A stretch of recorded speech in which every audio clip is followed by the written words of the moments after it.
On pense souvent aux maladies, que ce soit un simple rhume ou un cancer, comme à des choses qui nous arrivent de l'extérieur. Mais en réalité, tout commence à l'intérieur. Au plus profond de nos cellules, il y a une mécanique d'une précision incroyable, qui, parfois, se dérègle. Aujourd'hui, on va plonger au cœur de cette machine pour comprendre comment notre propre code génétique peut, dans certains cas, se retourner contre nous. Regardez-moi cette image, c'est le ballet de la vie en direct. La division cellulaire, ça se passe en ce moment même, dans notre corps, des millions de fois par seconde. C'est une chorégraphie d'une précision folle. La question qui va nous guider, elle est simple mais elle est essentielle. Que se passe-t-il quand cette chorégraphie, d'un coup, déraille? Alors, voilà notre feuille de route. On va commencer par les fondations, le plan de base, l'ADN. Ensuite, on suivra une cellule tout au long de sa vie. Puis on verra comment elle est capable de choisir son destin grâce à une sorte d'interrupteur génétique. Et enfin, on explorera ce qui se passe quand tout ce beau système perd complètement le contrôle. Allez, c'est parti. Bon, première étape. Pour comprendre comment un bâtiment peut s'effondrer, la première chose à faire, c'est d'étudier son plan d'architecte.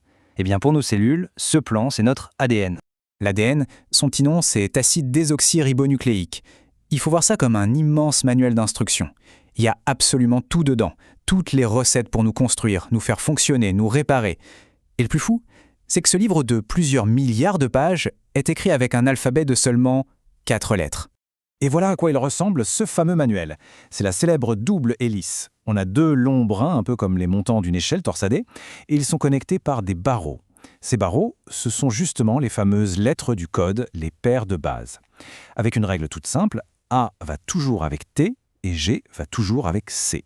C'est cette simplicité qui est à la base de toute la complexité du vivant. Incroyable, non?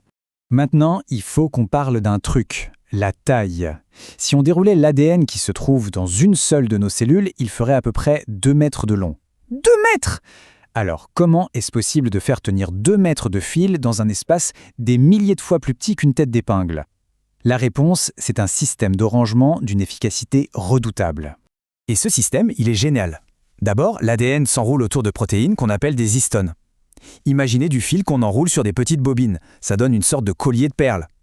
Ensuite, ce collier est lui-même torsadé, puis replié, puis re-replié, jusqu'à obtenir cette forme super compacte que tout le monde connaît, le chromosome.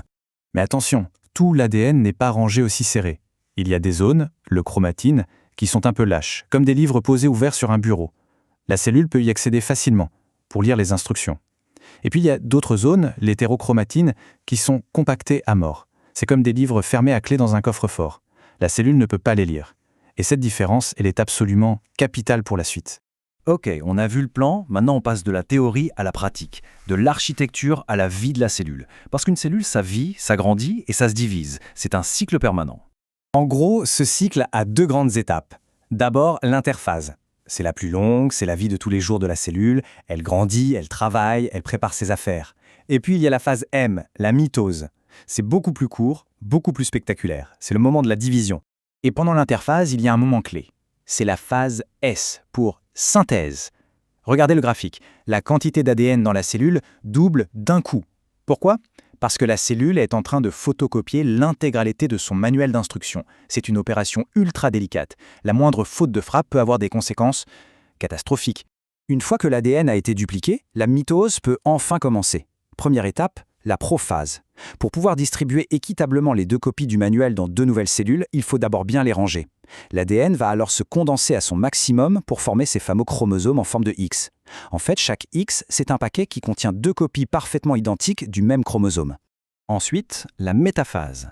Et là, c'est un moment d'une précision militaire. Regardez cet alignement parfait. Tous les chromosomes se mettent en rang d'oignon, pile au milieu de la cellule. Ce n'est pas juste pour la photo, c'est un point de contrôle vital. La cellule vérifie que tout le monde est là et bien en place avant de donner le feu vert pour la suite. Et le feu vert est donné. C'est l'anaphase. D'un coup, les 2 copies de chaque chromosome sont violemment séparées et tirées chacune vers un bout de la cellule. C'est un peu comme si des treuils microscopiques tiraient sur des cordes. L'objectif, c'est de s'assurer que chaque future cellule reçoive un jeu complet et exact du manuel d'instruction. On termine avec la télophase. Les chromosomes se détendent, de nouvelles membranes se forment autour des 2 paquets d'ADN et la cellule s'étrangle en son milieu pour finalement se couper en 2. Et voilà le travail. On a maintenant 2 cellules filles, clones parfaits de la cellule mère. Le cycle peut recommencer. Mais alors, si toutes les cellules sont des copies conformes, comment peuvent-elles devenir si différentes les unes des autres? Et ça nous amène au vrai mystère, au cœur de la biologie. On a vu comment une cellule en fait 2. Mais comment une cellule de base peut-elle devenir une cellule de peau, de foie ou de cerveau? C'est la grande question, non? Toutes les cellules de notre corps, à quelques exceptions près, elles ont exactement le même ADN, le même manuel d'instruction. Alors comment ça se fait qu'une cellule devienne un neurone qui transmet de l'information et une autre, juste à côté, un globule blanc qui nous défend? La réponse, elle est géniale de simplicité. La cellule ne lit pas tout le manuel en même temps. Elle choisit les chapitres qui l'intéressent. Et pour ça, elle pose des sortes de post-it chimiques sur l'ADN. Certains, comme la méthylation, vont hypercompacter l'ADN, comme si on agrafait les pages d'un chapitre. Impossible de le lire. C'est l'interrupteur off. D'autres, comme l'acétylation, vont au contraire déplier l'ADN pour rendre le chapitre facile à lire. C'est l'interrupteur on. Cet exemple-là, il est juste hallucinant. On voit ici des gènes qu'on appelle les gènes OX. Ce sont les architectes de notre corps. Ils disent où placer la tête, les bras, les jambes. Et ce qui est fou, c'est qu'on partage ces gènes fondamentaux avec une mouche. La différence entre une mouche et un être humain, finalement, ce n'est pas tant les gènes eux-mêmes que la façon, la symphonie incroyablement complexe qui décide quand et où allumer ou éteindre ces interrupteurs. Bon, on a maintenant toutes les pièces du puzzle. On a le plan, on a le cycle de vie et on a les interrupteurs. Il est temps de voir ce qui se passe quand toute cette belle mécanique, ce système de contrôle ultra précis, se détraque. Au fond, le cancer, c'est juste ça. Ce n'est pas un ennemi venu de l'extérieur. C'est une de nos propres cellules qui, un jour, décide de ne plus respecter aucune des règles qu'on vient de voir. C'est l'anarchie au niveau cellulaire. En fait, c'est une cascade de problèmes. Ça peut commencer par une erreur de copie de l'ADN qui n'est pas réparée. Ensuite, les feux rouges du cycle cellulaire, comme l'alignement en métaphase, sont grillés. Les gènes qui disent « accélère, divise-toi » sont bloqués sur « on ». Et ceux qui disent « stop, freine » sont bloqués sur « off ». Le résultat de tout ça, une division cellulaire qui ne s'arrête jamais, complètement hors de contrôle. Et c'est ça qui forme une tumeur. Et on va terminer sur cette question. Notre compréhension de tous ces mécanismes a fait un bond de géant.